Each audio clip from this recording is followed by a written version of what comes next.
What happens when a ceasefire is extended, but peace is still uncertain? Right now, the situation between the United States and Iran is exactly like this. Former US President Donald Trump has announced that he will extend the ceasefire, but the future of peace talks remains unclear. Trump decided to extend the ceasefire to allow more time for negotiations between the two sides. These talks were already facing difficulties, and without an extension, tensions could have escalated quickly. However, even with this decision, there is no guarantee that both sides are moving toward a final agreement. One major issue is that Iran has not clearly accepted the ceasefire extension. Some Iranian officials remain skeptical and do not fully trust the intentions of the United States. This lack of trust is making the situation more complicated and slowing down progress in negotiations. At the same time, the United States continues to maintain pressure on Iran, including military presence and restrictions in the region. From Iran's perspective, this creates an unfair environment for peace talks.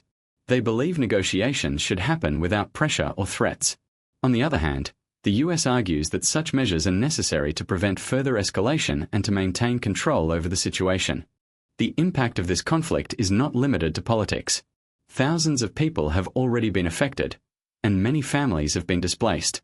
In addition, global markets, especially oil supply routes, are also under pressure due to rising tensions in the region.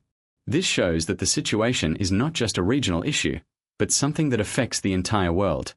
Peace talks are expected to continue, possibly with the involvement of mediators, but there is still uncertainty about whether both sides will fully participate. Internal disagreements and political differences are also slowing down the process.